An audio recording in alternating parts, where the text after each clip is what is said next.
Thank you very much. And I hope tonight to be able to give you a glimpse of some of the things that went on in my office when I was a family doctor, and also to make amends for some of the wrong decisions I made over the years that have contributed to this culture of death that we're here praying about tonight. So my story is the story really of God's great mercy and forgiveness and His infinite patience with me. I graduated from medicine in Toronto 38 years ago. Abortions were in the background but not really talked about. But once I started to work in women's clinics and outpatient clinics, I quickly got pulled into the culture of contraception. And I prescribed the pill thinking, well, maybe this is my job and maybe I would help prevent an unplanned pregnancy. So my thinking was totally wrong, and I can make no excuse for that, and went on for many years. Late in the 70s, I moved to Ottawa and I opened my own family practice. And patients started to come, and I had great patients and I had a wonderful practice. But I also had a lot of women who were caught in this culture of contraception. And they would come, women, girls, young girls, girls with their mothers, requesting the birth control pill. And it was very hard to talk anyone out of it, so mostly I complied. And then a darker side of my practice began. I began to see people, teens with terrible sexually transmitted diseases. They just had no idea of the risks they were taking. And then I began to have the women and the girls coming requesting abortions. And this was a line for me, and these visits were very difficult because I had known a lot of these girls for some time. So I'd have to say, no, I'm sorry, I just can't make that referral. I just don't believe abortion's the right thing to do. And there was just this terrible hopelessness. It was very easy to get pulled into the hopelessness of the situation. And I would try, I think in a pretty timid way, I would try and encourage these people to continue on in their pregnancy. And so many of the answers I heard still ring in my ears. No, I'm in a bad relationship. No, I have school to finish or a job to start. No, I could never tell my parents, they'd be so ashamed and hurt. No, I could never give my child up for adoption.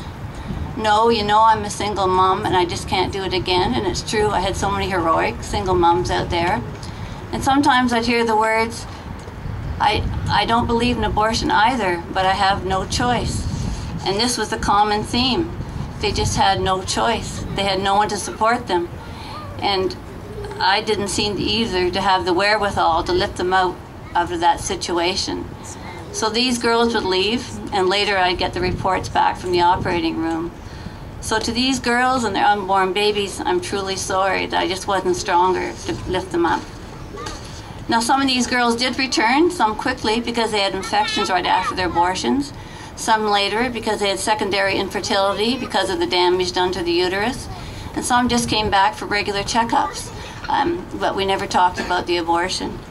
So in all those years, I really only knew of 2 girls who changed their minds. And recently, I came across one of those letters, and this girl had written to me, "When I left your office, I was totally shocked because I didn't know anyone that thought abortion was wrong.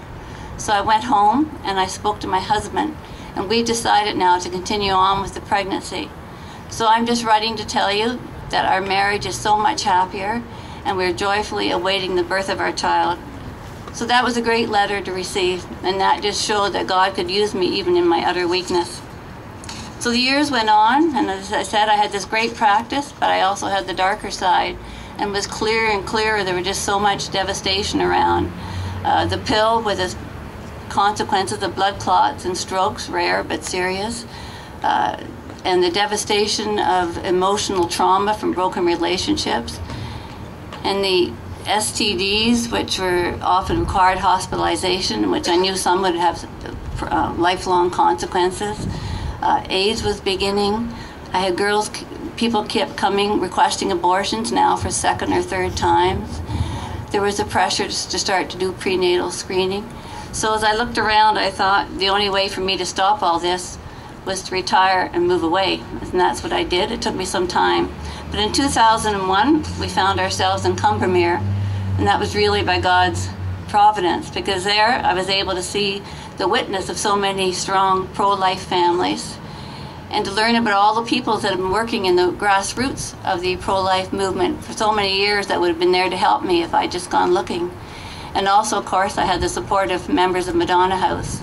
So I recouped and I went back to part-time family practice, but in a different branch this time. And 1.5 years ago, we moved back to Ottawa, and God has really taken us full circle, because now I have the chance to belong to a community of people who are so committed to a culture of life. Thank you very much.